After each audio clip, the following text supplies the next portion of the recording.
2 billion people are on Facebook. 2 billion? Billion people. Over 600 million people who list themselves as sports fans are on Facebook. That's why the NFL is on Facebook. By the way, Facebook also bought Instagram. Like they have true. Facebook, Apple, Google, Yahoo. They have all the money. They are the future. If you're not doing business with them, and of course the NFL had a game on Yahoo last week, you're not in business for the 21st century. By the way, Beyonce is a beautiful person. Instagrams are shoes. Facebook's the rest. They're everything. They're literally everything on the internet. I agree with you. I just wonder if it will shift as time goes on. So Louisville, yesterday I went and did my homework last night. I called a big recruiter out east who I've known for years. I called 2 coaches. Mark Few was funny at Gonzaga. He goes, I gave a recruit 2 years ago an extra peanut butter and jelly sandwich. He's like, listen, Colin, we don't. He called a coaches meeting last night and he said, guys, we never have, we never will. This is the best job in college basketball. Don't even think ever. He goes, I know you don't. We never will. We never have. There is no pressure other than self-imposed. So what do you make of Pitino's a great coach, right? I think he's the best coach of the modern era. College or pro or just? College basketball. Okay. I mean, look, we talk about Mike Krzyzewski, and Krzyzewski's a better man and maybe a better leader and motivator. Yeah. But he's not the game coach. He's not the innovator that Rick Pitino is. Remember, Rick Pitino really brought the popularity, the use of the three-point shot. You're right. To Providence and then to the NBA no, with the Knicks. That's what 20 years ago. 20 years ago. His team tanked with the Celtics. They had 2 lottery picks. They missed on Tim Duncan. Yeah. And, of course, that ultimately brought him down. He's changed what he's done offensively. He's innovative defensively as well. He's an incredible basketball coach. Yeah. He is the best.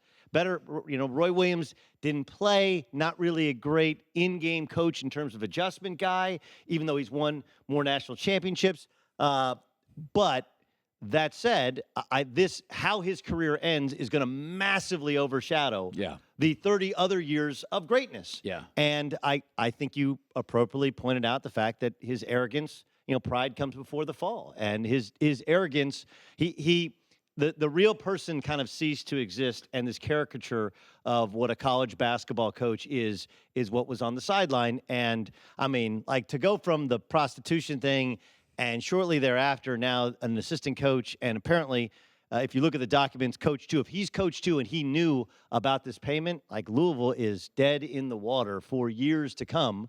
And it's not the first time that they've not done things the right way, but this is going to overshadow the rest of his career. Yeah, it's too bad. It's almost pro wrestling. They call it living the gimmick. That you're like a regular guy, you play college football, then you become a pro wrestler, and your name is the crazy jump from the rope guy. And then all of a sudden, about 4 or 5 years, you get rich, and you walk around, and even in social settings, you're the crazy jumper off the rope guy, and you start living the gimmick, and you change as a person, and it's the deterioration of who you are. All right, so I started my show saying, I know, how old are you, by the way? We have to give out the secrets? Kristine, do you have to give out? I'm 41 years old. Okay. I just said my age. You did? Yeah.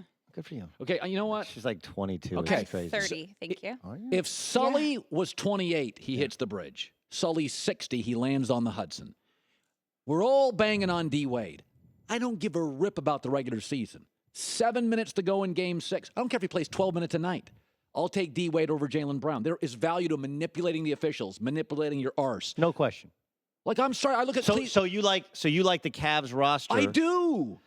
I think what you're doing is, and like, look, you're right in many aspects. Older players win in the NBA. You go back and look, there's a reason that LeBron has always added an older guy kind of mid-season. And on paper, the Cavaliers' new roster is really, really impressive. You had Dwayne Wade.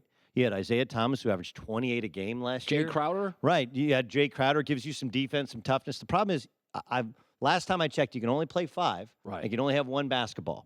And this is a game in which pace and space and three-point shooting, Dwayne Wade's not a good three-point shooter, never has been. Regardless of, he shot well from three-point range last year. Like, he has gone months without making a three-point shot recently in the NBA. As late as last year, he went, I think, like a month and a half without making a three-point shot.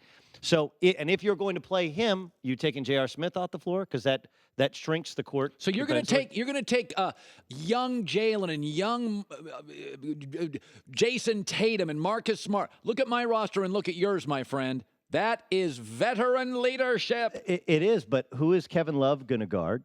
Who is Dwayne Wade going to guard? Who is Isaiah Thomas going to guard? And, oh, yeah, by the way, this is not about a play for next year for the Celtics.